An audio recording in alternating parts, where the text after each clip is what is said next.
Le Saga, il arrive à partir de 1961, que Cousteau commençait déjà les premières expériences de survie sous l'eau, qu'on a appelé plus tard les expériences précontinent.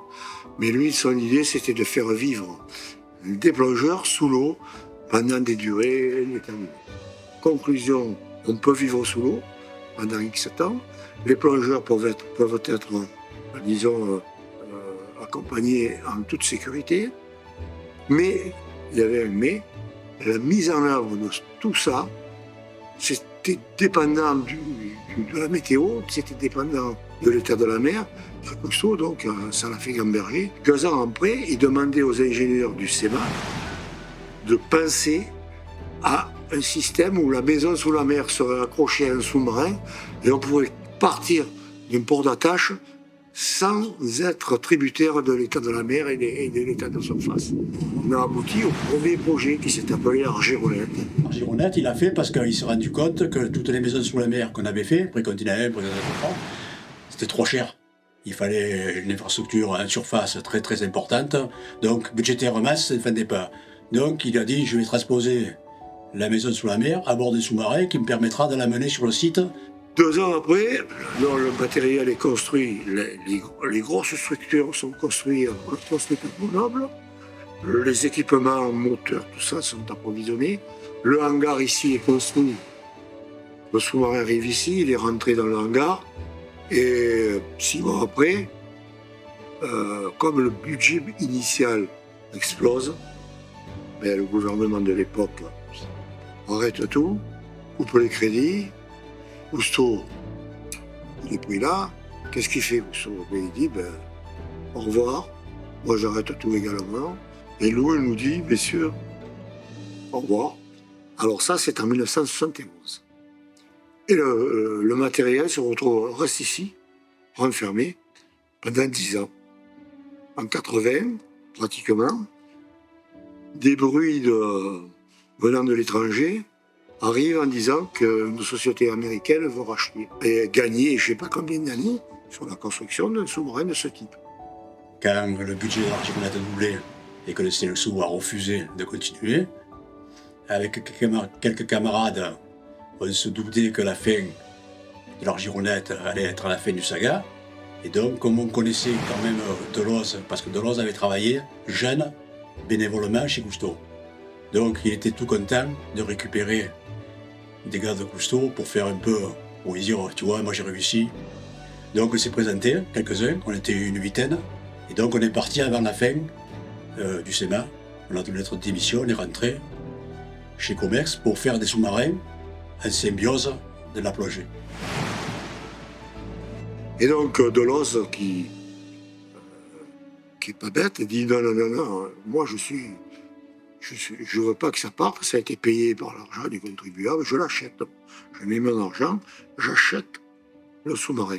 À condition qu'on me trouve un partenaire et qu'avec ce partenaire, on me donne les moyens de finir, de reprendre les études et de finir.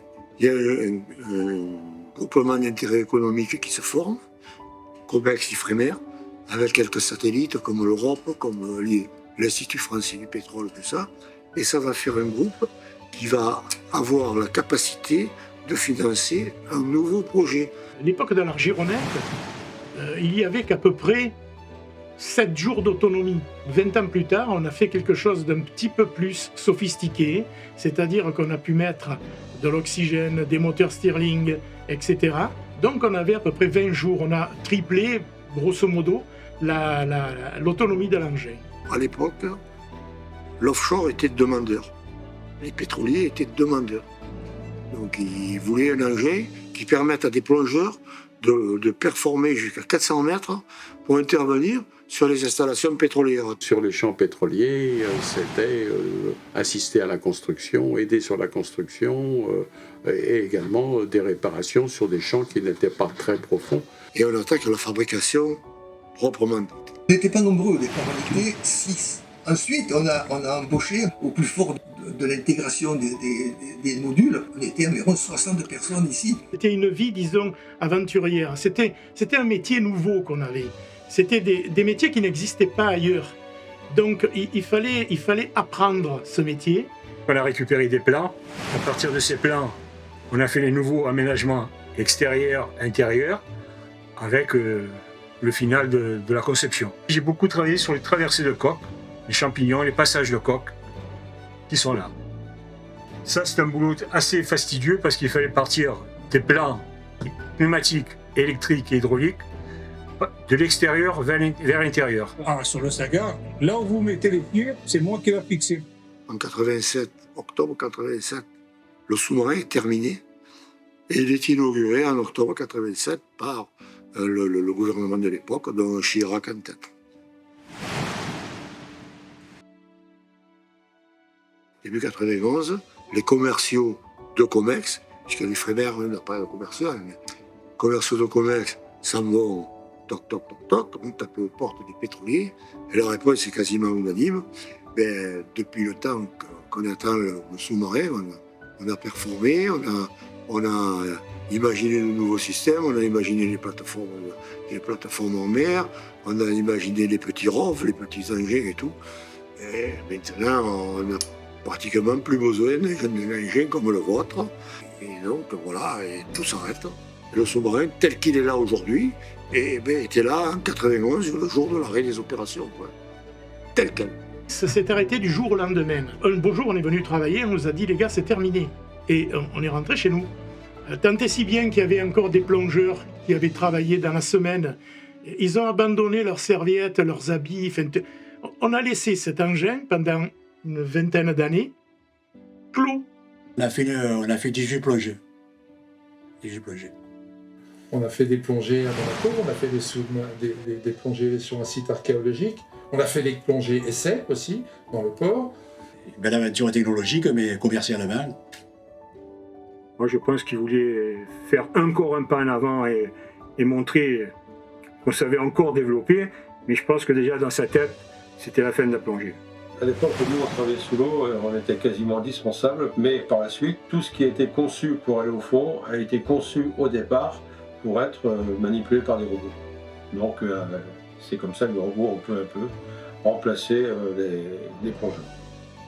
Chose que je regrette, c'est qu'en France, plus personne ne s'intéresse à ce genre de technologie, d'évolution technologique. Bon, on en fait pour l'espace, je veux bien, mais les fonds marins, on n'a pas fini de les visiter, de voir ce qu'il y a au fond. En technologie, ça a été vraiment le top du top. On a inventé dans plusieurs domaines. On a testé plein de choses qui sont maintenant, qu'on retrouve maintenant dans les sous-marins modernes, tout simplement, ou bien dans l'industrie moderne. Malheureusement, avec le Saga, on fait beaucoup d'opérations. On devait en faire, mais ça ne s'est pas fait. J'ai appris des tas de choses, sur la plongée bien sûr, mais avec les individus, les uns et les autres, tout ça, il y avait un esprit d'équipe qui s'est formé, et c'était vraiment enrichissant. La chance qu'il y a eu avec le Saga, c'était d'avoir un responsable de projet qui s'appelait Monsieur Jean Mollard, qui était l'homme de la situation. Sans Jean Mollard, ça n'aurait pas été fait, c'était celui qui était au début. J'ai été heureux de travailler avec tous ces gens-là. Quand je me levais le matin pour venir ici, j'étais content de mon destin. Puis en plus, c'était une famille. C'était très, très, très, très familial. L'amitié à tous les niveaux, la solidarité à tous les niveaux. La camaraderie qu'il y avait entre nous, c'était vraiment... On était frères, en fait, des vrais frères. Et ça continue encore, parce que ceux qui sont encore en vie, nous nous rencontrons en ce moment parce qu'on a recréé cette association, et on retrouve cette fraternité, cette aide, cette bonté de vie. Mon PDG, Henri Germain Delos, c'était un homme que j'admirais. Il a monté une société extraordinaire et il m'a fait vivre des moments extraordinaires. Le jour de la raison funèbre de M. Delos, à l'abbaye Saint-Victor, sur le livre mortuaire, j'ai marqué mon nom, mon prénom, 1975-1995, 20 ans de travail, 20 ans de bonté. Ce sous-marin-là est le symbole d'une progression extraordinaire de la technologie. En quelques années, ça a été construit par le génie humain de ses compagnons. Ici, j'ai trouvé une bonne escouade de types formidables qui ont eu des vies tout à fait exceptionnelles et dont la modestie m'a quand même assez frappée.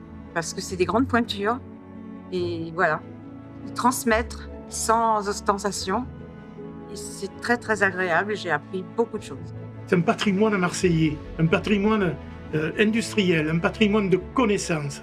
Il faut toujours continuer à faire plonger les hommes et toujours être présent. C'est l'aventure humaine, ça, il faut toujours continuer. Ce que je voudrais faire perdurer, c'est justement d'avoir quelque chose, de faire connaissance du milieu marin, du milieu sous-marin, et servir de ça comme un totem.